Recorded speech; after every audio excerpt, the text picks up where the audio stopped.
So me 53 male and my wife, Rose 53 female, had our older daughter, Sarah 31 female, when we were 22. We were young and broke, but managed, and now we raised Sarah the best we could. She got pregnant at 15. It was a very depressing time for her. She had to go to therapy, and never told us anything about the father, which always upset her, so we never pushed the issue. She originally wanted to terminate, but kept canceling, and eventually told us she wanted to give her up for adoption. But 5 months into the pregnancy, when she was discussing with a social worker for a couple to adopt, the couple dropped out of the adoption. After trying to find more couples, Sarah asked us if we wanted to adopt. Me and Rose were both 38 at this point, and we had both been discussing having another child, so we ended up adopting our daughter Ellie when Sarah had her at 16. 2 years after Ellie, me and my wife had our son Logan, 13, biologically. Growing up, we always planned on telling Ellie she was adopted, but we knew with telling her that we had to tell her Sarah was her bio mother. Sarah never became close with Ellie, not even as sighters. She moved out after the birth and lived with Rose's sister. She has always shown sisterly love to her Logan, but never towards Ellie. There has always been conflicting feelings with Sarah. I have seen posts on Sarah's Instagram where she posted a picture of what was supposed to be the 5 of us, but Ellie was cut out. I confronted her about this, and she says it's too painful. However, a couple years ago, she showed up drunk, begging us to let us see her daughter. We talked to her and let her stay, but did not let her near Ellie since she was drunk. We found out from her husband she had suffered several miscarriages and was told to consider a surrogate. She ended up doing that 4 years ago and has since had twins Jack and Jill, 3M and F, who are biologically hers. Ellie has loved being an aunt to the twins, and Sarah has encouraged this with Ellie, and has been inviting Ellie over her house for family time with Logan, who loves being an uncle. We have asked Sarah that in light of the twins and Ellie being close to them, wouldn't it be time to tell Ellie the truth, but Sarah keeps claiming she is not ready. Recently Ellie came to us and has told us she is pregnant. This time, it is a completely different situation. We have met the father. He is a childhood friend of hers, and they decided they wanted to lose their virginities to each other. We had the talk with Ellie long ago, as we did with Sarah. We approached the situation calmly and have since met with the father and his parents. Ellie is insistent on keeping the baby. She is 3 months along. We have not told Sarah yet. We do not know how to approach the situation. We don't know how she will be able to take it.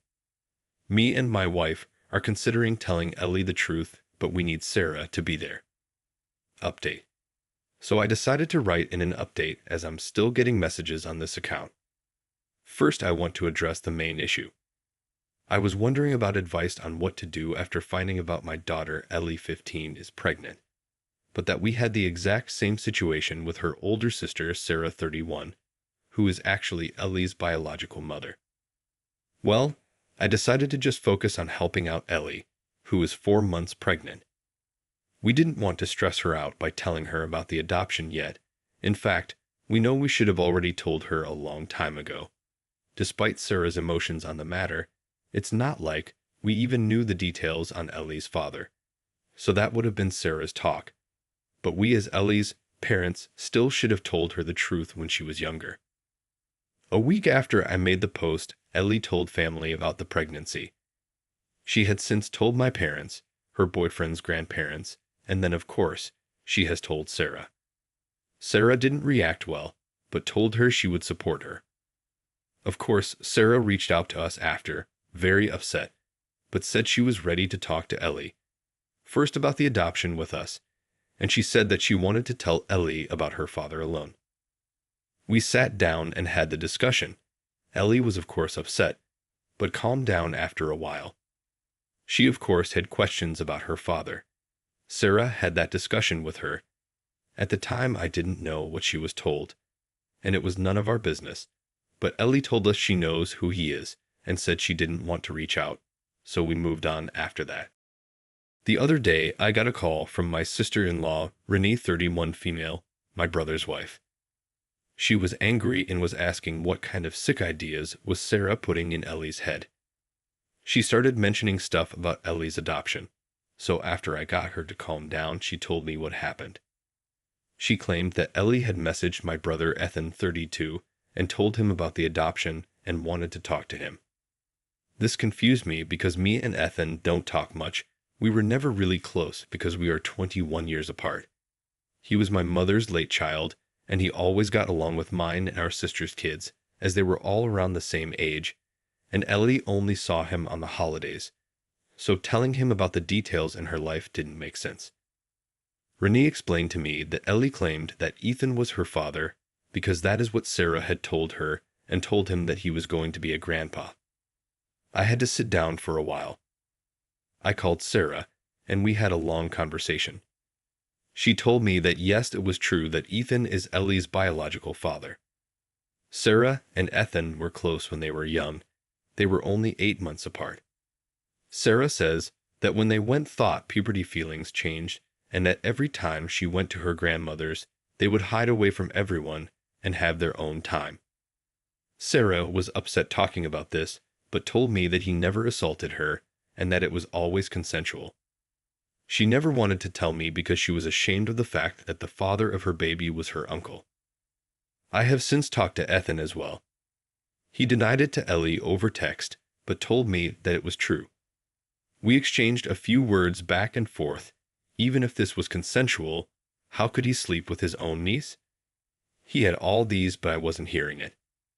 He knew of the pregnancy and being Ellie's father the whole time, and he never even bothered to step up to say anything. I have talked to Ellie about it. She says she was upset when she found out, but she always thought she looked like my stepdad's side of the family. It upset me when she mentioned that because honestly I see it, it's pretty obvious now. I always knew that Ellie favored whoever her father was because she didn't look like anyone on our side, but I never suspected Ethan. My mother and stepdad have found out, and Ethan told Renee it was true. She has left with their kids to stay with her family. Ethan has tried to reach out to Ellie now, but I don't want her speaking to him.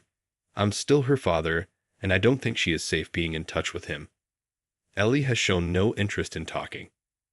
I asked her why she reached out to him before talking to Sarah or us about it, and she said she just wanted to know his side of the story, but feels betrayed for being lied to. Story 2. OP has to deal with an absentee co-parent.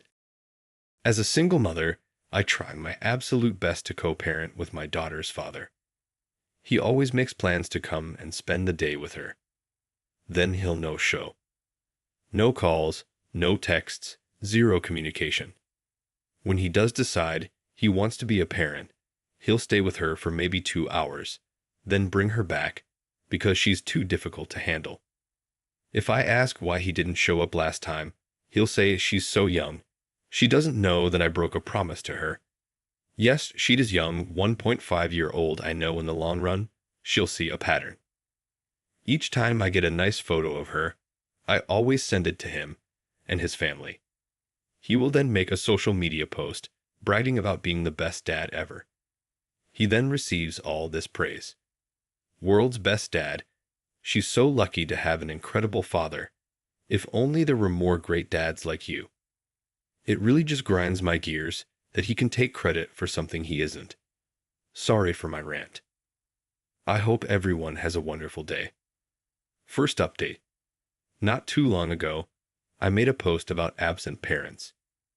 My fellow co-parent wasn't at all pulling his weight, however claimed to be the best dad ever. Last night things came to a head when he once again no-showed to pick up our daughter. When I reached out to see if he'd be picking her up, he said, "Nah, don't feel like it." I replied with a thumbs up, clearly done with this. An hour later, I was tagged in a social media post. The post goes on to say that I won't let him see his kid, that this is why men end themselves, that he has rights too. I'm sure you get the gist. I was beyond furious, so I took every screenshot that I've taken of canceled/no shows and posted it to his post. I made sure last night's was the first to go up. I then added to it that I'm not the one stopping him. The only one stopping him is himself. His post was deleted about 5 minutes later. The damage was already done. His sisters are reaching out to apologize. His friends are reaching out to say it's a low blow. And others are messaging me to apologize for not asking for my side. Overall, I'm done having a difficult co-parent. Our next custody reevaluation is going to be interesting. Second update. Hello all. I wanted to say a huge thank you to everyone who has commented and messaged me on my last post. It's been a wayward couple of weeks since I last posted. 3 days after I posted, my co-parent messaged me.